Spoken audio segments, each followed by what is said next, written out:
On this episode of ResiWeek, Ring adds end-to-end encryption, Sony hosts a virtual AV tech event, and CEDIA Expo's new influencer network. All this and more on this episode of ResiWeek. The network for the AV industry. What are you listening to? This is AV. This is AVNation. This is AVNation. This is ResiWeek, episode 285, Sign the Waiver. Support for AVNation is brought to you by Just Add Power, the global leader in video over IP solutions with systems that give you easy installation, unmatched scalability, and outstanding performance. Welcome to this episode of ResiWeek. This is your weekly roundup of all the latest news and stories for the residential AV industry. I'm your host, Matt D. Scott for AVNation.tv. And this week, I'm pleased to be joined by two of my longtime friends. First, we have Mr. Henry Clifford. He is the president of Livewire and the co-founder of Paracel. How you doing, my friend? What's going on, Matt? Great to be here. Great to have you back. It's been a minute. And then we have Mr. Joe Whitaker. He is the CEO of Thoughtful Integrations. What's up, Joseph? It's a beautiful day outside. We don't have any rain, and I'm happy to be on with you guys. I'm so happy we don't have any rain. We've had way too much rain the last couple of days. So, very, very good. All right, gentlemen, let's kick this off with a story that comes to us from CE Pro. Ring devices just got much harder to hack. They have finally added end-to-end encryption for their videos across worldwide, which is really nice. It had started as a U.S. kind of beta test where they were allowing this to be turned on, and now it is going to hit, I believe, pretty much the majority of their products, including Ring Video Door Pro, Video Doorbell Pro 2, Doorbell Elite, and a bunch of their other devices. Henry, let me start with you on this one. I'm somewhat frustrated that it wasn't already enabled from the get-go, but I knew that was the case. What takes companies so long to realize that encryption is really good? We probably shouldn't be putting out devices without it. I feel like for Ring, this is probably a really good way not to finish, but to answer a conversation that they didn't start, right? This conversation started because of that scenario where the little girl's bedroom got hacked, and it was a Ring camera. And I think at the time, to Ring's credit, it wasn't even a true hack. But their name became associated with compromised video. And now here they come, almost in Apple fashion, to say, not only are we sort of compliant with standards that are out there now, but now we have something new that doesn't exist in the industry, and we're implementing it end-to-end with our devices. So I feel like they're putting their hand in the dog food of their competitors of the industry a little bit, and I feel like they had to answer, but to do it and sort of turn the volume to 11 on it. Why did it take so long? I don't know. Good things take time. I feel like a lot of times companies react because it's expensive to do the right thing. And the right thing and the hard thing are usually the same thing, and I think we all know that there's so many competing priorities, but they really had to do this one. But to come back at it this way, my hat's off to them. Whether it's true or whether it's any good, I have no idea. But from a spin PR perspective, it's a fantastic, clever, really well played announcement. Yeah, I'm a big fan, even if it's just from a PR standpoint. Anytime you can highlight security is good. For some clarity, it is on essentially the majority of their wired devices. It does not work on any of their battery-powered doorbells or cameras. So if you're just selling battery-powered, you're plumb out of luck. Joe, when you see this, this is one of those things that, again, I'd like to see this with every company in our channel that does anything on the network, to have encryption, two-factor authentication. Is that, in the past, like when Ring first came out, that would have been a really big ask to determine how to do end-to-end encryption properly, effectively, cost-effectively, and without lagging their systems dramatically. In today's world, is it too big of an ask for us as integrators to look at all of our supply chain companies and say, yeah, we need at the bare minimum two-factor. We need encryption. We're not selling it if it doesn't have that. You know, this is an interesting one for me. And the reason why is kind of what Henry said about, the public, cry of that one camera and that one house. Now that's on the consumer base, but on the integrator base, what we're used to, we know there's a government do not use list. We know there's brands that have basically been blacklisted for use, and customers hear about that, and they're like, "Oh, don't put that brand there." We know Wells Fargo got hacked because of that. We know that this got hacked because of that. We know you can't use that at an airport, right? So that's not secure. So I think Ring itself had a lot to look at previous, right? And the thing is number one, the encryption I think is perfect. Everyone knows they already own AWS, right? So they've already got, the servers are already theirs. They can do whatever they want with them. It's turning on and off switches. But what I think Ring did, and the reason we're seeing it like this, is because big ships are hard to turn fast, right? And Ring and Amazon are the biggest boats in the water in technology. So it takes a little longer to shift them. And what they're doing is they're going down a pecking list. This is what I see. Not saying I have any insider knowledge at all, because about this I don't. But they're going down a list. Let's make a PoE camera. Okay, done. Let's make it work outdoors. Okay, done. Let's make ones that are specifically for pros only. Okay, done.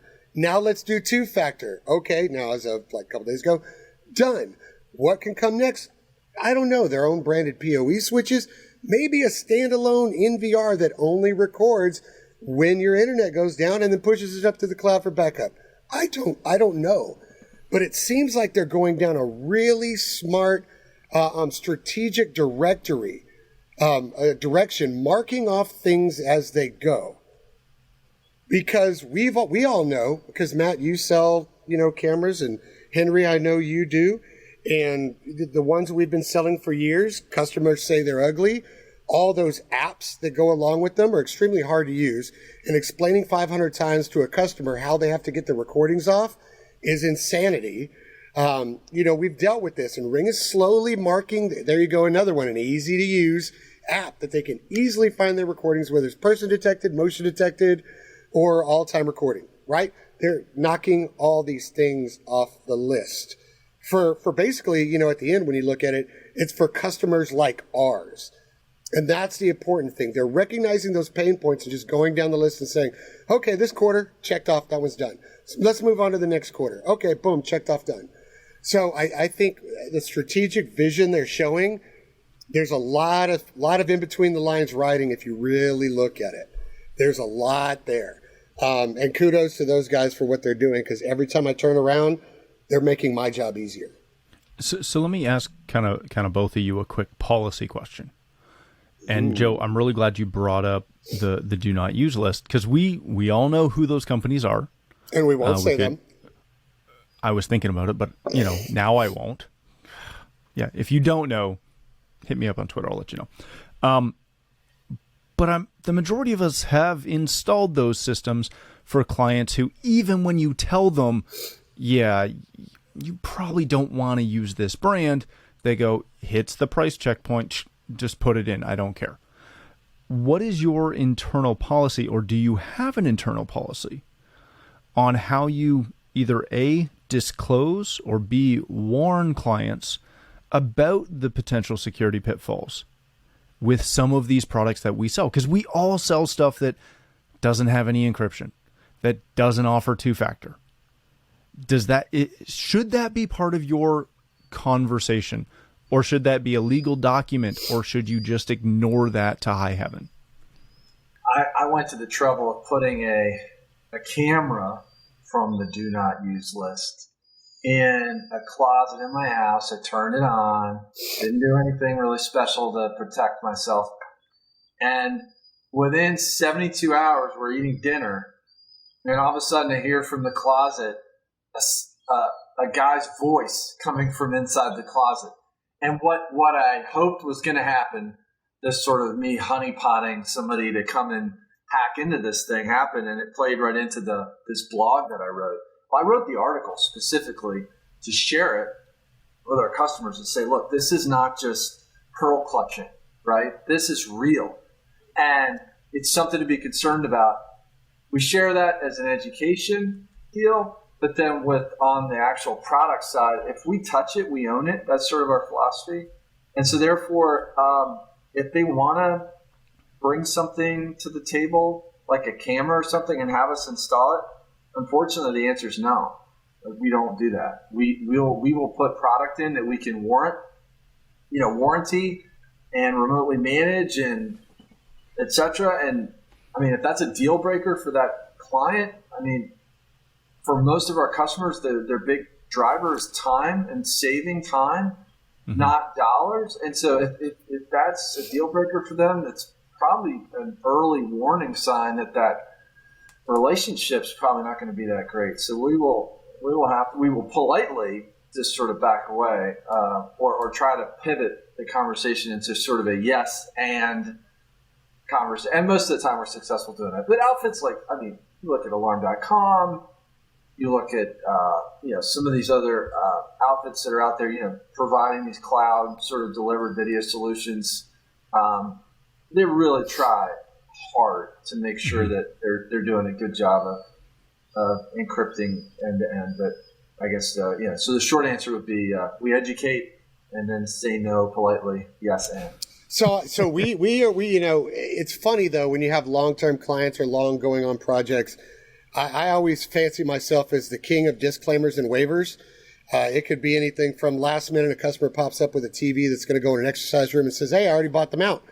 Cool deal. Sign this waiver saying you provided the mount. If it falls off the wall, not my fault. But same thing with cameras. Sometimes that's what they want because that's what they have at their corporation or whatever the case. And what do they have to do? Here is the government do not use list. Please sign this waiver stating that you understand the risk and the mitigations required, blah, blah, blah, blah, blah. Done deal. You're good, fine.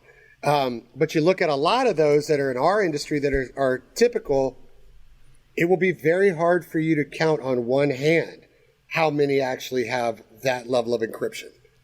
Mm-hmm. Very hard. And that's like, not only is this good for a ring, but it's also a great wake-up call for the other people in our industry. Yeah, very much so. All right, gentlemen, let's move on to our next story of the day. This comes to us from Residential Systems. Sony is hosting a virtual AV Tech Expo, July 27th and 28th. It's going to showcase the latest in crystal LED video walls and their Bravia 4K Pro displays, including, I believe, the brand new 100-inch, which I don't know if you guys have seen, but it looks stunning. So they're covering a bunch of really, really cool things, and they've got programming built around the whole day. Joseph, when you see this, when you follow this, I'm assuming you will likely participate in some way, shape, or form.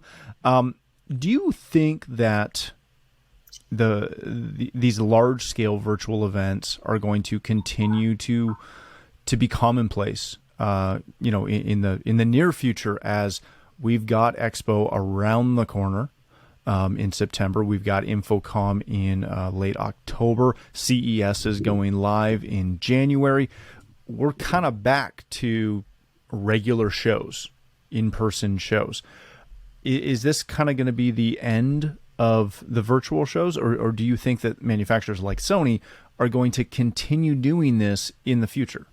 Well, I think hybrid approach could apply. I wish I'm zoomed out, dude. I'm not even going to lie. I cannot sit on any more virtual anything's just about. This is about as virtual as I'll get. But What this is doing with Sony is something I'd actually discussed with Grubb over at Legrand before about is the interactive portion, right? Okay, now you've got my attention. I may not be able to touch it with my hands, but I can virtually touch buttons and stuff. Okay, now this might be cool, right? Because now it's not just me listening to somebody talk about some specifications that I can read on a cut sheet. This is kind of taking it to a slightly better level and makes it easier for me to schedule. Because they're going to have repeats of this. And it's going to continue on a little bit after. I do think that things like this will be more few and far between. I think regionals, after Expo and ISC are going to be the big hit. People having to travel less distance to be able to go see all these wares and all these things. I think regional is actually where we're going to see the most value coming in the future. But because of the timing, I think this Sony one and the format of it is going to be a good gauge for what the future can look like. Yeah, very good. Henry, Joe mentioned scheduling. That has been my kind of pushback on virtual events since we started them, was that, when we have in-person trade shows, we know when they are. They're in our calendar, for 3 years before we're going to get there. I know when I'm going to Infocom. I know when I'm going to CEDIA. I know when I'm going to ISE. What I don't know is in 3 weeks, I'm going to go to a half day here. I'm going to do a 2-day there in, a week and a half. How do you go about actually scheduling time for all these events? Because all of our vendor partners want to meet with us on something, on some event, sometime, somewhere. Yeah. I don't have time for this. How do you do it? Well, that's great. And I'm a believer that these events are sort of permission for us to sort of manufacture crisis for ourselves. And just the act of going, right? We pack up, we go somewhere. Now we're somewhere else.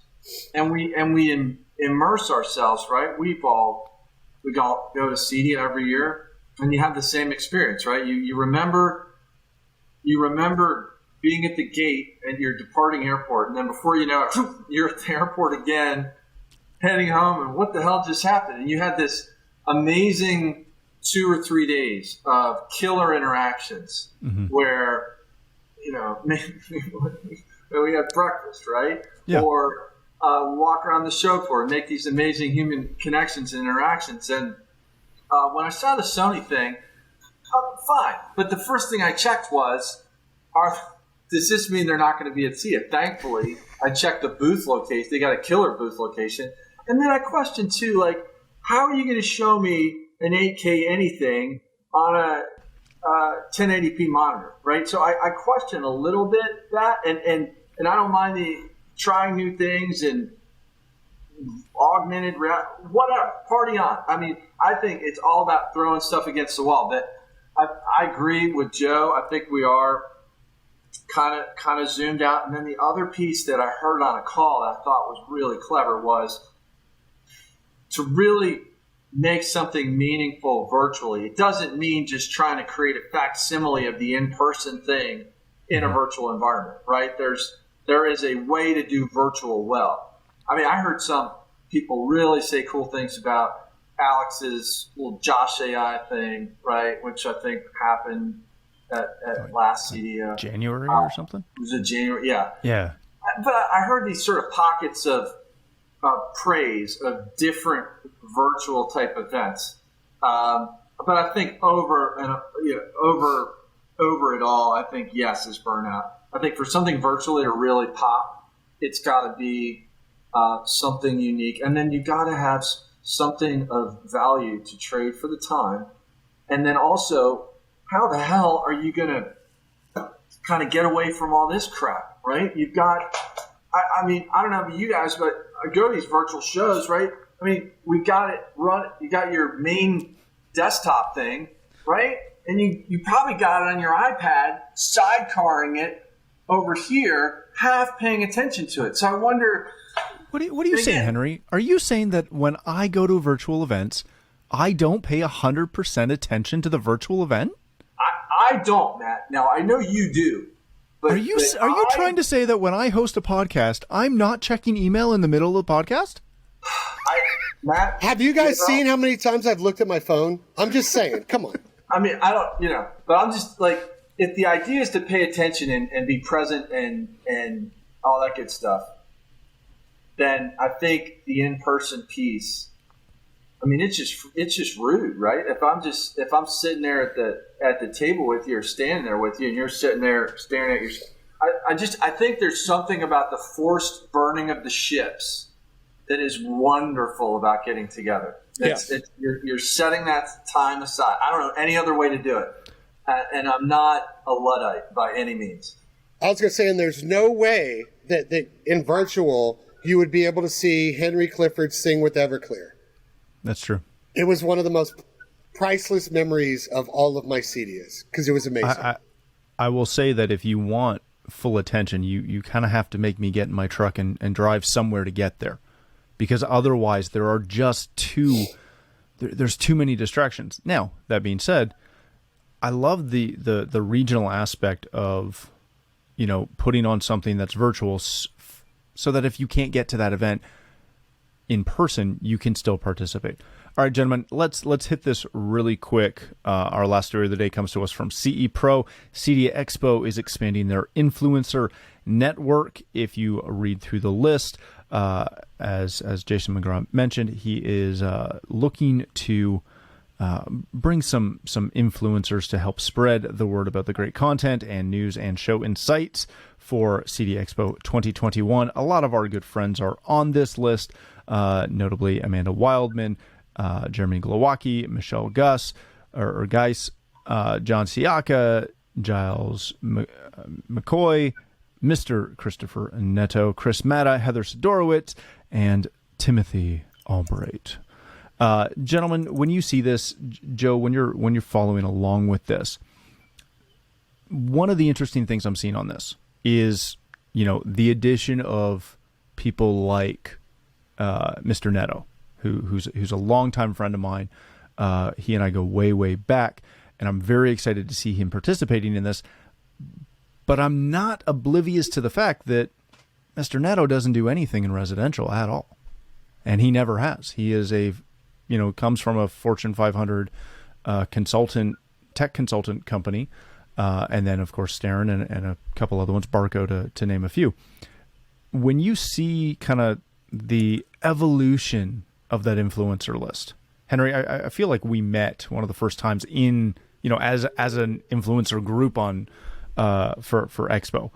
But when you see the evolution of who the influencers are, is that foreshadowing how the Expo show is going to shift a little bit? Man. So I was trying to, and because I'm having to use this browser, I'm not already logged in. I was going to pull up like the last paragraph of it. Because without saying, the answer to your question is in it.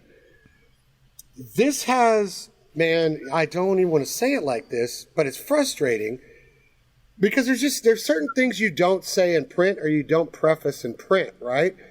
And at the end of that article, it kind of says, this influencer list is being used to push out news, information, and blah, blah, blah, blah, blah, basically about our sponsors, if you really look at that last paragraph. And so to me, that's why Christopher Neto makes sense. You take the people who have the most followers on Facebook, LinkedIn, and Twitter, doesn't matter if they do residential, commercial, who cares? He's going to go to the Sony booth and he's going to take a picture of that new 100-inch 8K and he's going to tweet it out and a lot of people are going to see it. This has nothing to do with, it's like when you see some of the adjacent industries put a so-called expert in front of their people, and then you go look at the bio, and they're a trained self-help instructor. They have nothing to do with technology or smart home, but they're a smart home expert. What? This is more about getting the most amount of eyes on sponsors' gear. That's what it boils down to. That's why you take an Amanda Wildman, who I respect in technology, like no other in residential. And with her outreach and education and all the other stuff she does, but she's got a lot of followers and people listen to her. And she's going to run around and take pictures and do tweets on cool stuff. Great. I'm going to follow her so I get to go see where I need to go look at. But if you look at the last paragraph, it all makes sense. I'll read that last paragraph before we go to Henry. The relationships that result from being a part of this group will help propel my business forward while supporting the brands and technologies I love. And that's a quote from Giles McCoy. Henry, when you see this, does using influencers to promote industry shows, does that just have the reach within the industry, or is it one of those things where there's a potential for some actual trickle down and expansion beyond our industry to peripheral industries who get excited and want to participate? Or is that the pie in the sky best case scenario approach? I can remember hearing on World News Tonight Peter Jennings talking about a file sharing service called Napster, and I remember thinking, game over. Like we had a fun run. There goes the Napster. And my point in saying this, not just to flag. No, there goes LimeWire. not just to show my age a little bit, but also I feel like when the parents start making lists and trying to kind of vector and control things. I mean, an influencer network by the terminology, it's this sort of grassroots, decentralized, democratized kind of deal where the crowd determines who the influencers are. So I think CEDIA or whoever, they're welcome to sort of anoint, right, folks and say, hey, here's who we're tapping to sort of do X, Y, or Z. But the wonderful thing about social media is the crowd will sort of ultimately suss it all out, right? Mm-hmm. And so, our badass friends, right, Amanda and Heather and Jeremy and some others on the list who I don't know as well, right, they're going to do their thing. And I think it's cool that if there's some unification of the messaging, we'll see what the messaging is. The crowd will sort it out. And I think that that's one of the great things I love about seeing something like that happen here, which is you can't just and not that they're telling people to like anything, but trying to control the spin or trying to kind of move things in a certain direction. The crowd's going to do what the crowd's going to do. If the content's great, they're going to like the content. They're going to share the content. If the content sucks, then they won't.